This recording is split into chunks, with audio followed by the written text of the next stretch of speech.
Good morning students. 20वीं सदी में भारत में दो ऐसे महापुरुष हुए हैं जिनका लोहा पूरी दुनिया ने माना।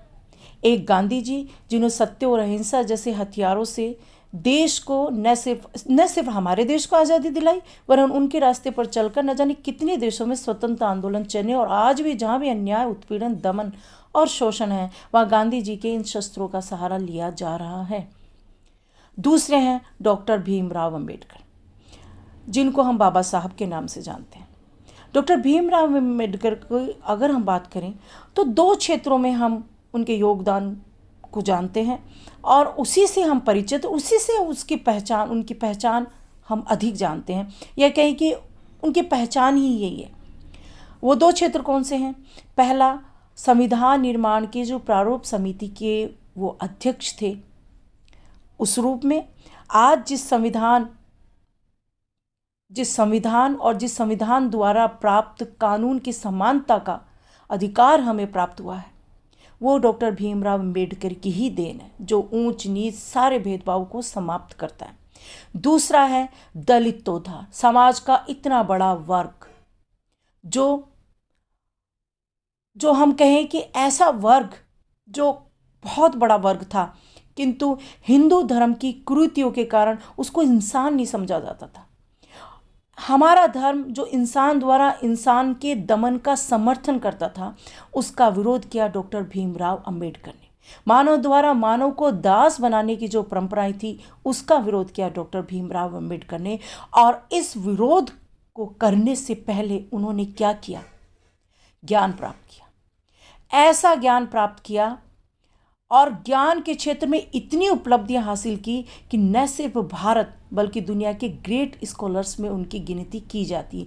ये हम नहीं कह रहे हैं, दुनिया के अधिकतर विश्वविद्यालय ऐसा कहते हैं। और कैलिफोर्निया यूनिवर्सिटी में जिसमें उन्होंने अध्ययन किया था, वहाँ पर तो देखिए उनकी जो आत्मकथा है वेटिंग फॉर वीज़ा, ठीक है, उसको पाठ्यक्रम का हिस्सा बनाया गया, पाठ्यक्रम का भाग है। और ये जो मूर्ति स्थापित है, ये कैलिफोर्निया यूनिवर्सिटी में उनकी मूर्ति स्थापित है। इससे हम यह आभास कर सकते हैं, अंदाज़ा कर सकते हैं कि इस क्षेत्र में उनकी उपलब्धियों को शब्दों में बयां करना कितना मुश्किल है। लेकिन फिर भी मैं ट्राई करूँगी कि उनके ज्ञान के क्षेत्र को थोड़ा आपके सामने स्पष्ट करूँ, हालांकि यह आसान काम नहीं है। डॉक्टर भीमराव अंबेडकर का थोड़ा सा परिचय मैं देना चाहूँगी। वो संविधान विशेषज्ञ, विधिवेत्ता, अर्थशास्त्री, राजनीतिज्ञ, समाज सुधारक, न जाने और भी क्या क्या थे। जन्म 14 अप्रैल 1891, महू मध्य प्रांत, जो ब्रिटिश भारत में उसको क्या नाम से जाना जाता था? मध्य प्रदेश। आज उसको हम कहते हैं मध्य प्रदेश।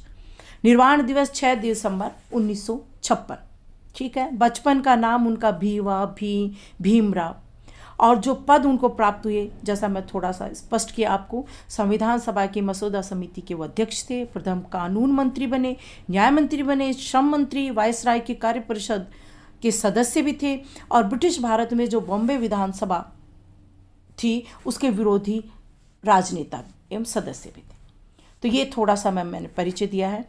यहाँ मैं आपको बताना चाहूँगी कि डॉक्टर भीमराव अंबेडकर के मुख्य 3 जो भाग हैं उनके योगदान को, 2 भागों को मैं अलग लेक्चर बाद में बताऊंगी। आज के इस लेक्चर में मैं दुनिया का जो थर्ड है, दुनिया के ग्रेट स्कॉलर्स में उनकी संज्ञा, उनकी ग्रेट स्कॉलर्स में उनको गिना जाता है।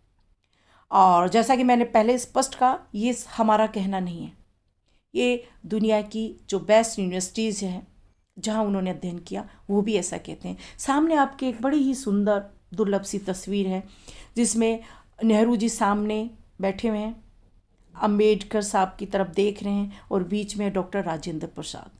ये किस वक्त की तस्वीर है? ये है जब कानून मंत्री की वो शपथ ले रहे थे, उस वक्त की तस्वीर है। ये देखिए आप, ये उनकी डिग्रियां देखिए, ये वो डिग्रियां हैं। इसके अलावा भी न जाने किस किस क्षेत्र में उन्होंने कौन कौन सा अध्ययन नहीं किया। आपके सामने है, देखिए उनका मैट्रिकुलेशन, इंटर, बीए, एमए, ये सब कहाँ कहाँ उन्होंने अध्ययन किया आपके सामने है। इसको और डिटेल में थोड़ा बाद में देखेंगे, अभी मैंने आपके सामने इसको रखा है। देखिए, जैसा मैंने पहले कहा कि ज्ञान उन्होंने हासिल किया, लेकिन जिस तरह की परिस्थितियों में, जिस तरह की विपदाओं, आपदाओं, यातनाओं को सह करके जिस समाज से आकर के उन्होंने ये ज्ञान प्राप्त किया, वो अपने आप में अमूल्य है। उसको शब्दों में हम बयान नहीं कर सकते। उस समाज का पहला स्कॉलर था वो, जिसने एल्फिंस्टन कॉलेज में ग्रेजुएशन की डिग्री प्राप्त की।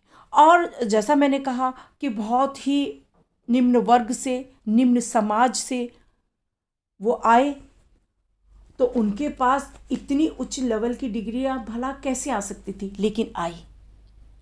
किस तरह से? क्योंकि उनकी प्रतिभा को राजे महाराजाओं ने भी समझा, उनको स्कॉलरशिप प्रदान की और देश और विदेश में उनको अध्ययन का अवसर मिला। मैं एक छोटा सा एग्जाम्पल उनके बचपन का देना चाहूँगी, जिससे आप ये अंदाज़ा लगा सकते हैं कि उनके लिए ये मंजिल हासिल करना कितना मुश्किल था। हम सभी जानते हैं, हमारा जो हिंदू समाज है उसमें स्त्रियों और शूद्रों एक ही कैटेगरी में रखा गया। देखिए, स्त्रियों और शूद्रों, आज की स्थितियां बिल्कुल बदल चुकी है, आज से कंपैरिजन मत कीजिए। स्त्रियों और शूद्रों को शिक्षा का अधिकार नहीं था, ठीक है, लेकिन बालक जो डॉक्टर भीमराव अंबेडकर थे, वो शुरू से ही हम कहेंगे कि ज्ञान प्राप्ति के पिपासु थे। भूख थी उनको ज्ञान प्राप्त करने की, पढ़ने की, शिक्षा की। उन्होंने अपने पिता से निवेदन किया कि वो पढ़ना चाहते हैं, लेकिन जो हमारा समाज है वो इस बात की इजाज़त नहीं देता। तो जो पिता थे वो स्कूल के गुरुजी के पास गए।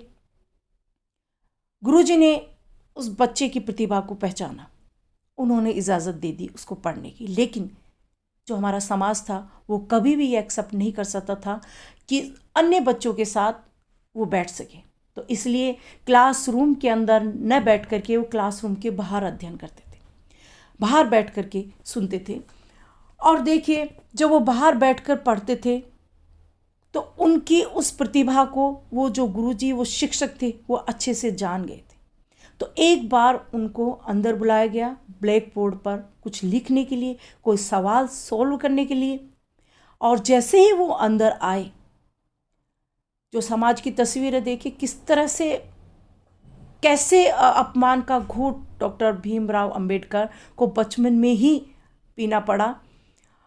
जैसे ही वो अंदर आए, बच्चों द्वारा अपना अपना खाना लेकर, कहीं छाया भी नहीं पड़ जाए, इस तरह का समाज, अपना अपना खाना लेकर तुरंत वो कक्षा से बाहर चले गए। और डॉक्टर भीमराव अंबेडकर ने इस अपमान को महसूस किया और अपनी आत्मकथा में इसको उन्होंने लिखा है। और ऐसे न जाने कितने अपमान के घूंट उनको जीवन में जीने पड़े। 1935-36 में जो उन्होंने आत्मकथा लिखी है, उसमें इन्हीं वाक्यों का वर्णन उन्होंने किया है। अपने समाज में उन्होंने जो अनुभव किया वो, और दूसरों के अनुभवों को उन्होंने कुछ घटनाओं के माध्यम से व्यक्त किया है।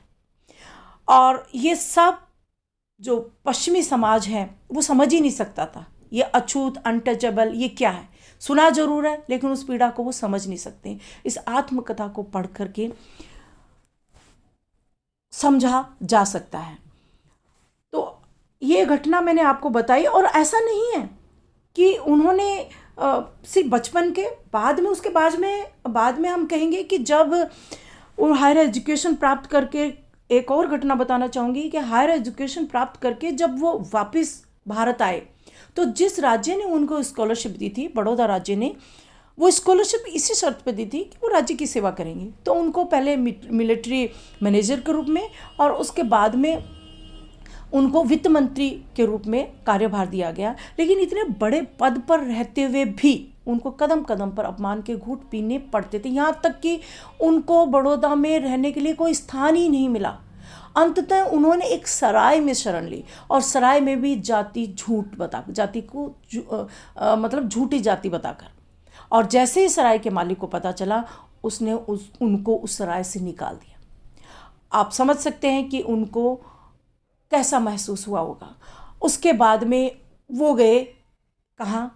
मुंबई, क्योंकि तब वो हायर एजुकेशन विदेश से प्राप्त कर चुके थे। तो उनको जो एमए की जो डिग्री थी जो कैलिफोर्निया यूनिवर्सिटी से उनको प्राप्त हुई थी, तो एक अच्छी माहवारी तनख्वाह से 450 रुपये, जो उस ज़माने में बहुत ज़्यादा थे, वहाँ प्रोफेसर के रूप में उनको कॉलेज में वो पद मिला। लेकिन वहाँ पर भी स्टाफ रूम में उनको शिक्षकों के लिए जो पानी का घड़ा रखा जाता था पीने के लिए, उस घड़े से पानी पीने का अधिकार नहीं था। और उस चीज़ को उन्होंने समझा कि भारतीय समाज में ये जो जातिवादी प्रथा कितनी गहराई से जड़ें जमाए हुए हैं। ये सिर्फ हम कहें कि गाँवों की समस्या नहीं है, या ये कहें कि रूढ़िवादी समाज की हम बात कहें कि गाँव में रूढ़िवादी समाज है, उसकी समस्या नहीं है। ये पढ़े लिखे संभ्रांत शहरी लोगों की भी समस्या है, उनको भी आस्था है। उसके बाद में उन्होंने महसूस किया कि अपने समाज को ऊपर उठाना है, और इसके लिए उनको सबसे पहले करना क्या है, ज़्यादा से ज़्यादा अध्ययन करना है, ज़्यादा से ज़्यादा पढ़ना है, और वो मुकाम हासिल करना है कि वो समाज के लिए कुछ कर सके। उसके बाद में पुनः वो विदेश गए, और जैसा देखिए ये पीछे मैंने डिग्रियों में आपको बताया है, पुनः वो फिर 1921 में देखिए लंदन स्कूल ऑफ इकोनॉमिक्स में उन्होंने एमएससी की डिग्री, वहाँ पर उन्होंने यहीं पर ही लंदन में, ये देखिए ये लंदन में ही ये लॉ की डिग्री ली, और उसके बाद में पुनः वो भारत आए और उन्होंने वकालत शुरू की। उसके बाद में उनके पास जब धन इकट्ठा हुआ, उसके बाद में उन्होंने आंदोलन चलाना शुरू किया, अपने समाज को जगाना शुरू किया, संघर्ष करना सिखाया, शिक्षित करना सिखाया, अखबार निकाले, दल बनाए, और अंग्रेज़ों से भी टक्कर ली, और यहाँ तक कि गांधी जी से भी उनको टक्कर ली तो ली। तो इस तरह से हम कहेंगे कि अपने समाज के लिए कुछ करने से पहले उन्होंने अध्ययन किया, ज्ञान प्राप्त किया। ठीक है, ये देखिए आपके सामने बॉम्बे विश्वविद्यालय में जो उन्होंने स्नातक का अध्ययन किया था, 1907 में उन्होंने मैट्रिक की परीक्षा उत्तीर्ण की, एल्फिंस्टन कॉलेज में प्रवेश लिया जो कि बॉम्बे विश्वविद्यालय से संबद्ध था, और 1912 में यहीं पर उन्होंने अर्थशास्त्र और राजनीति विज्ञान में कला स्नातक की डिग्री प्राप्त की। ठीक है, और बड़ौदा, जैसा मैंने पहले आपको थोड़ा जिक्र किया, बड़ौदा राज्य सरकार में वो काम करने लगे।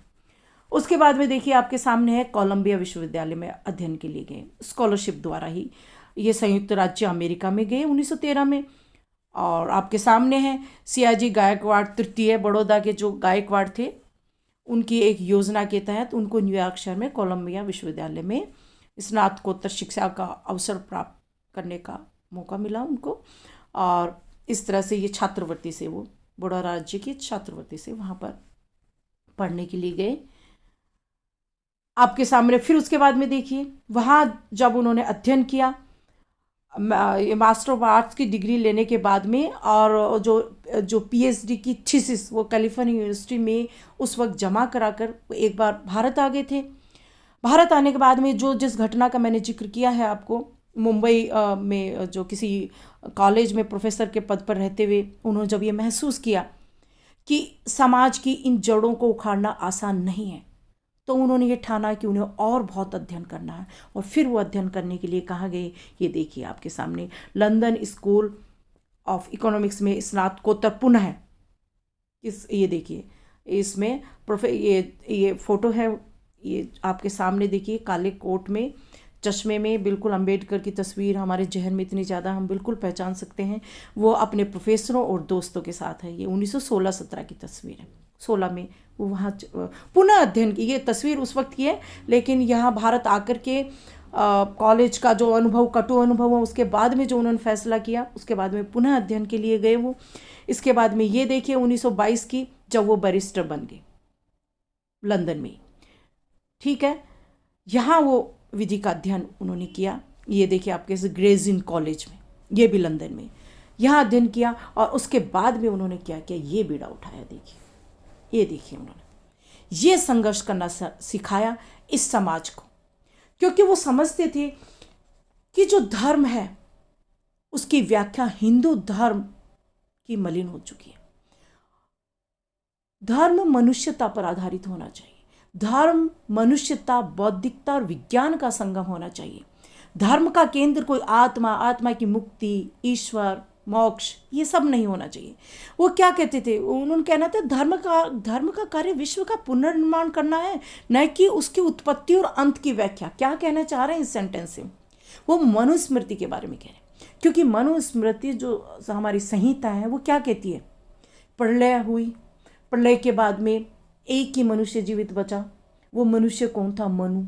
ईश्वर ने उसको राजा बनाया, उसी से पुनः सृष्टि की रचना हुई। ये इसको कटाक्ष कर रहे हैं, ये धर्म नहीं है। और इसी मूवमेंट में, इसी आंदोलन में वो एक तरह से कह सकते हैं उन्होंने पूरा जीवन लगा दिया। ये उनका जीवन का अंतिम लक्ष्य था। और उन्होंने जब ये समझा कि हिंदू धर्म में सुधार संभव नहीं है, तो किसी अन्य धर्म को भी स्वीकार कर ले तो बुरा नहीं है। 1936 में उन्होंने घोषणा भी की एक सम्मेलन में। क्या कहा कि मैं अछूत हिंदू के रूप में जन्म ज़रूर लिया मैंने, लेकिन ये ज़रूरी नहीं है कि मैं मृत्यु भी एक हिंदू के रूप में ही प्राप्त करूं। तो ये चेतावनी थी एक तरह से स्वर्ण हिंदू समाज की। अगर आप लोगों ने अपने दृष्टिकोण में बदलाव नहीं किया तो इतना बड़ा हिंदू समाज, जिसको अछूत, जिसको हम कहें अस्पृश्यता के दंश को झेलने के साथ जीना पड़ रहा है, अपमान के साथ जीना पड़ रहा है, वो धर्म को परिवर्तित कर सकते हैं। ठीक है, तो उनका जो नारा था समाज को जगाने के लिए, सबसे पहली चीज शिक्षा प्राप्त करो, संगठित रहो और फिर संघर्ष करो। ठीक है, आज के लिए इतना ही।